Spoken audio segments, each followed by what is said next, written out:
Assalamualaikum warahmatullahi wabarakatuh. Apa kabar teman-teman? Mudah-mudahan sehat semua ya. Jasmani rohani dilancarkan segala urusan dan aktivitasnya diberkahi segalanya. Amin ya rabbal alamin. Yuk kita pelajarin lagi Pi Network teman-teman ya. Ini akhir-akhir ini emang semua sama. Saya juga kembali KYC ini ke tentatif ya. Tapi tidak usah khawatir karena memang ini adalah proses ya, proses untuk verifikasi muka kedua, tahap kedua, karena akan betul-betul full kita mendapatkan migrasi token yang kedua ya. Jadi yang pertama dulu, kemudian yang kedua. Jadi nggak usah heran juga, oh saya udah jadi validator kok nggak ini lagi gitu kan, nggak hijau lagi tapi malah kuning dan lain sebagainya. Nggak usah khawatir, memang proses seperti itu. Kita project banyak yang 2 kali verifikasi muka. Teman-teman yang menjalankan aplikasi core ya, BTC dulu ya, apa namanya, Satoshi, itu aplikasi Satoshi kan sama 2 kali ya. Jadi nggak usah heran. Nah, seperti ini saya juga mengalami seperti ini ya. Apa namanya, untuk identifikasi confirmation. Jadi untuk identity kita ya nggak masalah, yang penting kita jalanin aja.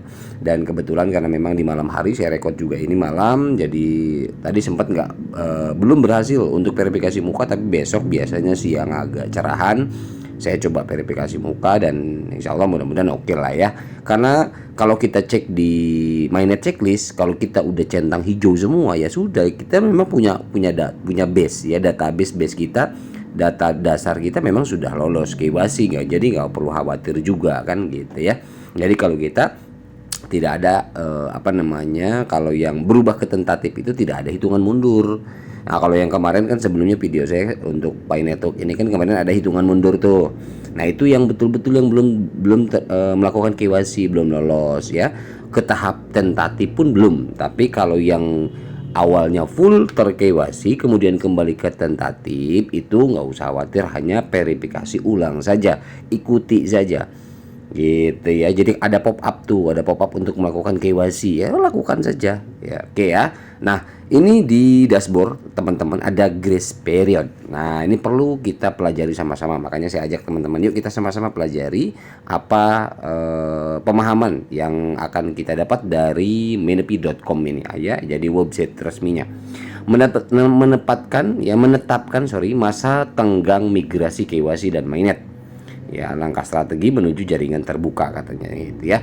Sebagaimana dinyatakan dalam pengumuman PD 2004, masa tenggang KYC 6 bulan ini yang kita pahami jendela bergulir 6 bulannya ya. Masa tenggang diberlakukan mulai 1 Juli ya, Juli bulan kemarin.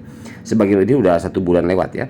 Sebagaimana didefinisikan dan diklarifikasi dalam white paper 2021, masa tenggang diperlukan untuk mempersiapkan Pi untuk open network, bukan open mainnet. Ingat ya. Selama periode ini, Pionir harus menyerahkan aplikasi verifikasi identitas KYC awal mereka dalam 3 bulan pertama. Jadi untuk verifikasi muka ini kita dikasih waktu 3 bulan teman-teman ya, Juli, Agustus, September. Nah, berarti yang baru mendapatkan pop up di bulan ini, sisa waktu kita adalah sampai akhir bulan depan. Nah, segera. Jadi dicoba terus setiap hari ya sampai kita lulus. Jadi kalau yang belum lolos di malam hari, siangnya lakukan gitu ya, dan mengambil semua tindakan yang tersedia untuk menyelesaikan KYC dan migrasi mainnet mereka dalam waktu 6 bulan. Oke ya, itu untuk KYC-nya 6 bulan. Tapi untuk verifikasi mukanya yang berubah ke tentatif tadi 3 bulan sampai akhir bulan depan. Ingat ya, untuk membuat tenggat waktu yang penting ini lebih menonjol dan jelas. Dalam waktu dekat kami akan meluncurkan antar muka aplikasi baru, termasuk penghitung waktu mundur pada daftar periksa mainnet, dan kemudian spanduk baru di layar beranda pop up ya. Pembaruan antarmuka ini akan membantu menginformasikan dan mengingatkan Pionir tentang tenggat waktu masing-masing. Jadi masuk ke aplikasi masing-masing, semua tinggal ikuti saja. Apakah akan menyerahkan KYC atau menyelesaikan migrasi mainnet dan mendesak mereka untuk mengambil tindakan sesegera mungkin.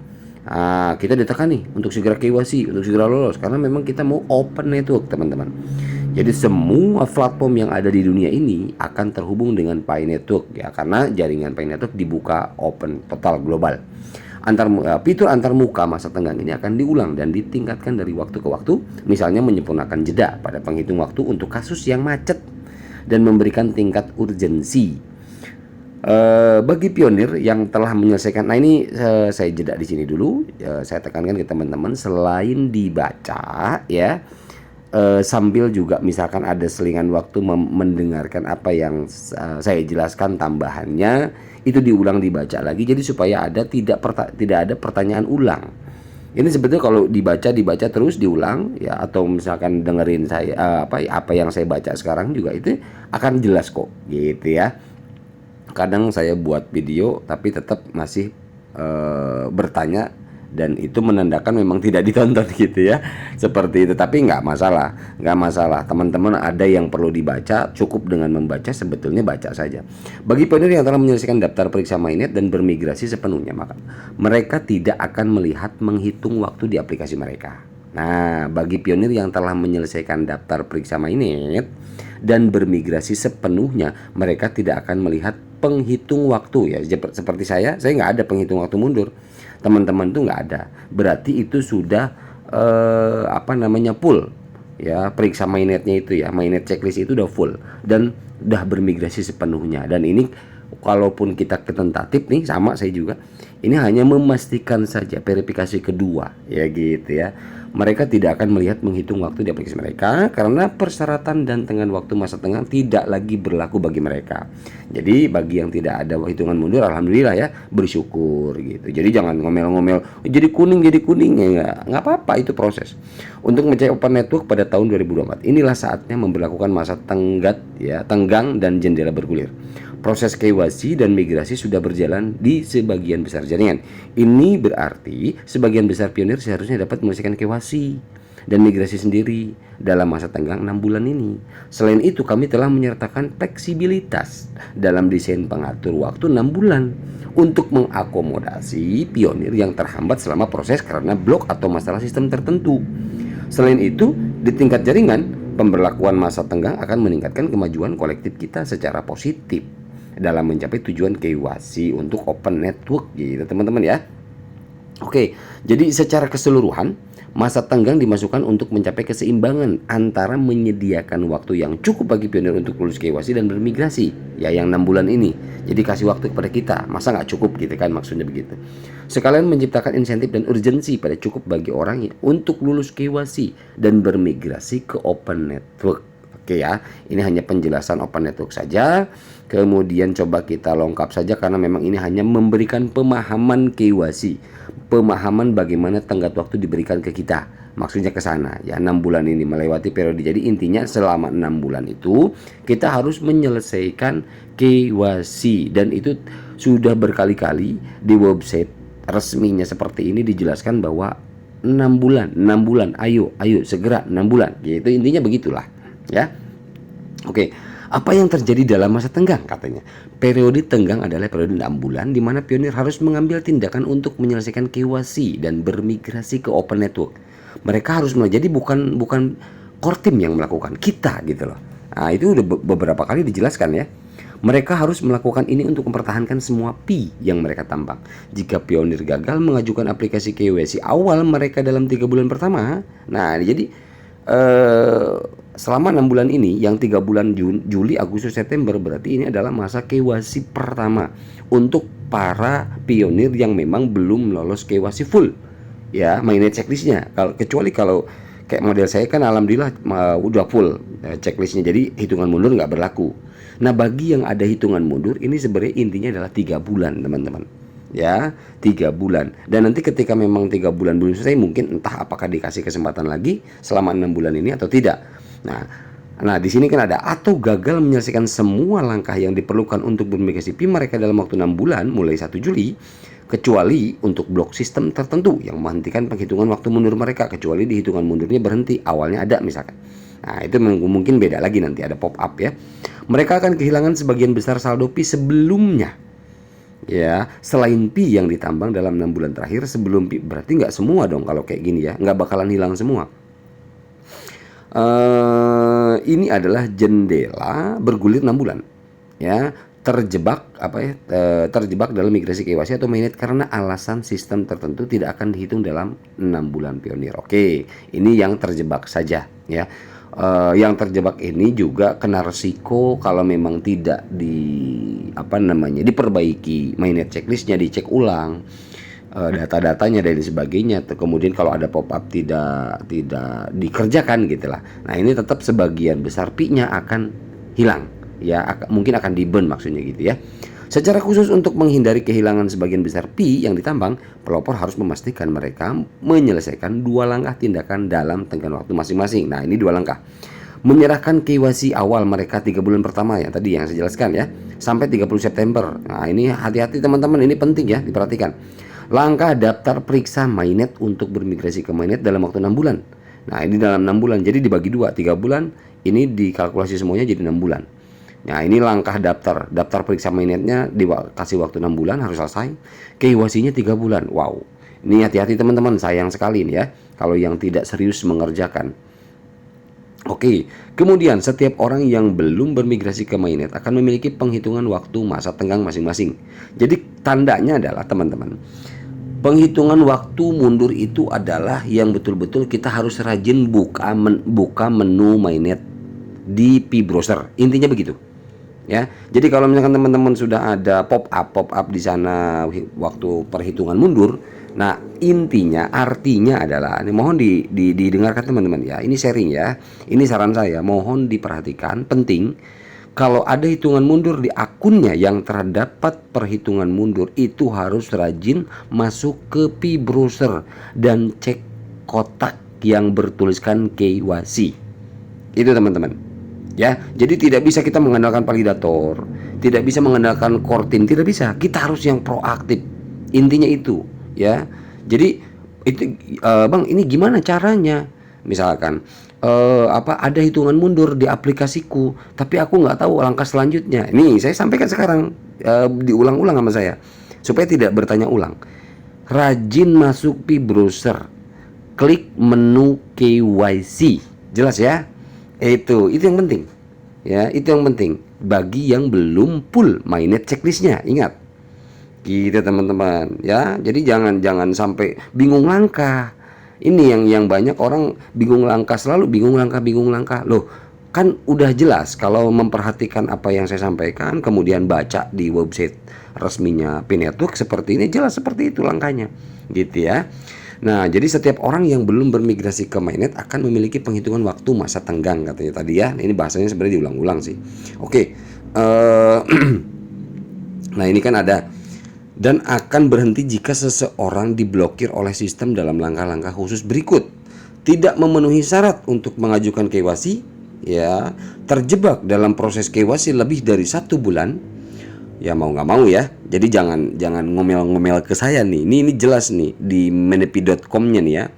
Jadi yang diblokir akunnya itu nanti yang pertama tidak memenuhi syarat untuk mengajukan KYC. Apa salah satu tidak memenuhi syaratnya? Mungkin ya data tidak sesuai. Kadang-kadang nama di profil ya, ini diperhatikan nih. Tolong saya ulang-ulang ya biar saya nggak ngulang juga nantinya ya di grup juga.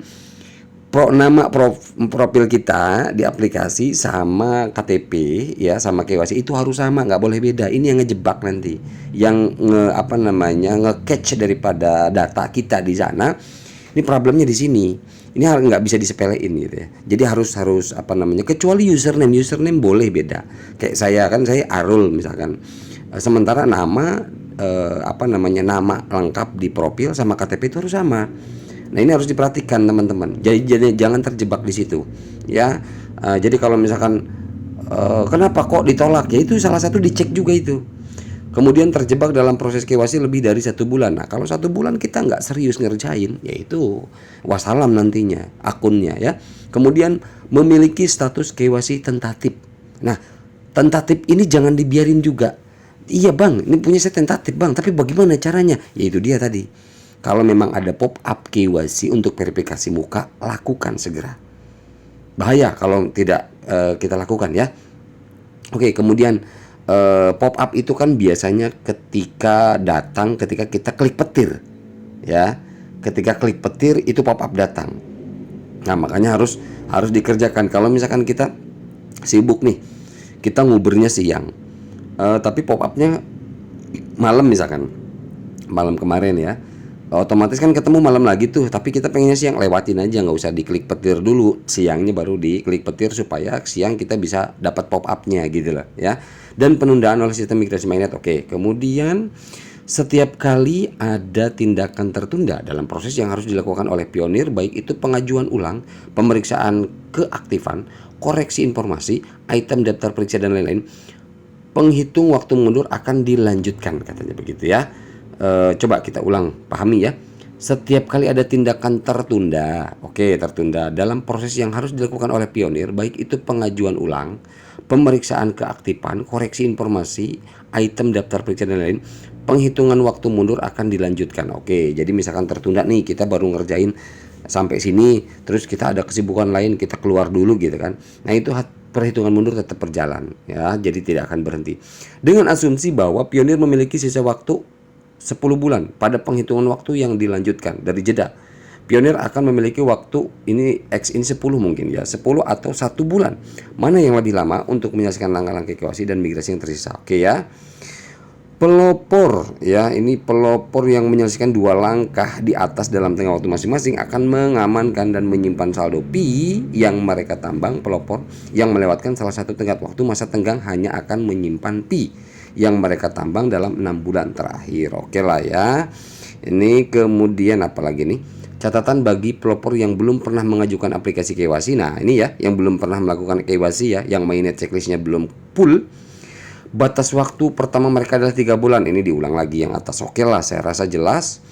Contoh periode tenggat waktu sebagai skenario pionir. Oke, kita lewat yang atas, prolognya. Kemudian ini intinya adalah masa tenggang bagi pionir yang saat ini memenuhi syarat untuk KYC dimulai pada, oke, ini diulang juga. Ini sebenarnya di website ini bahasa dan kata-katanya banyak yang diulang teman-teman.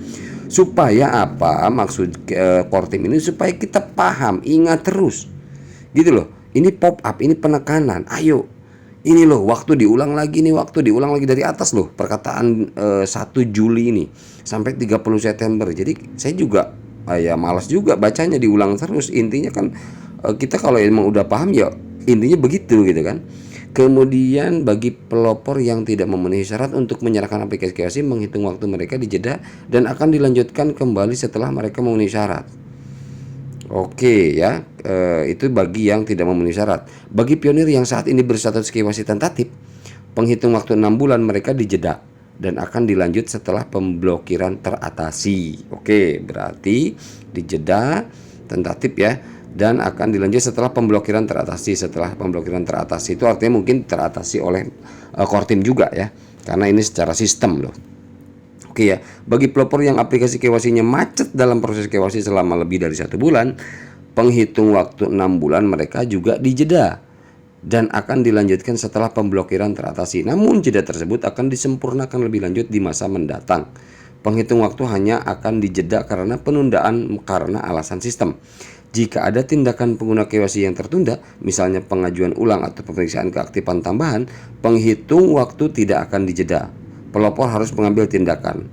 Oh, jadi ya diulang-ulang mulu ya dari atas ya. Intinya begitu teman-teman. Ya 3 bulan 6 bulan ini harus dimaksimalkan. Intinya begitu. Bagi pionir baru nih, masa tenggang ya tuh kan diulang lagi. Di 30 hari di sini, 30 sesi penambangan. Oke. Oh ya. Untuk masa tenggang yang 30 sesi penambangan ini ya. Jadi itu adalah syarat melakukan KYC, teman-teman. Jadi intinya adalah teman-teman yang baru daftar itu 30 hari nambang dulu baru bisa melakukan KYC. Intinya begitu ya. Oke. Kemudian jika pionir melakukan tindakan penggunaan yang tertunda dalam proses KYC kurang dari 1 bulan sebelum batas waktu terhitung, waktu akan secara otomatis bertambah hingga 1 bulan. Jadi ada kebijakan-kebijakan tertentu teman-teman ya, tergantung pengerjaan kitanya karena akan terbaca di sana. Oke. Kemudian apa lagi nih? Mungkin ada pengecualian atau jeda ya. Mengingat pentingnya tengah waktu ini tuh diulang lagi melalui iOS, Play Store ya, update aplikasinya juga teman-teman, tolong diupdate ya. Jadi harus harus rajin lah pi browsernya, pi miningnya itu harus diupdate, dicek ya. Oke, apa artinya ini bagi pertumbuhan jaringan? Ini hanya penjelasan secara global aja bahwa pertumbuhan ini untuk mengklirkan bahwa we is real human, kita real manusia, dan ini akan dimigrasikan ke betul-betul open network katanya begitu ya. Oke lah, artinya yang penting ya mudah-mudahan aja insya Allah data kita mudah-mudahan aman di Pi Network ya sampai sebegininya gitu loh untuk KYC Pi Network. Tapi oke, kita ikutin aja, kita jalanin saja ya. Oke, kemudian jalan ke depan ini penjelasan tentang perjalanan ke depan, tujuan, visi misi dan sebagainya diulang lagi. Sebenarnya banyak ya. Oke, itu aja teman-teman. Sepertinya intinya adalah penekanannya hanya di sini saja. Yang 2 poin paling penting adalah ini yang tadi saya tekankan, 3 bulan, 6 bulan dimaksimalkan. Jadi teknisnya seperti itu, keluar pop up, ya langsung segera lakukan, usahakan pencahayaan, jangan asal-asal. Boleh sharing di grup saya. Kalau memang teman-teman ada yang belum jelas ya, teman-teman yang lain bisa bantu yang sudah paham. Seperti itu kira-kira untuk Pi Network kali ini. Mudah-mudahan ini, mohon maaf panjang juga video saya. Saya rasa jelas ya teman-teman ya untuk informasi terbaru dari Pi Network ini. Dan ada informasi selanjutnya mungkin next ya, ada bahasan dari apa tuh Indodax ya. Pi Network dibahas di Indodax ya gitu, di Indodax Academy. Nah, next lah kita coba obrolin itu. Terima kasih, mohon maaf bila ada salah kata. Wabillahi taufiq wal hidayah. Assalamualaikum warahmatullahi wabarakatuh.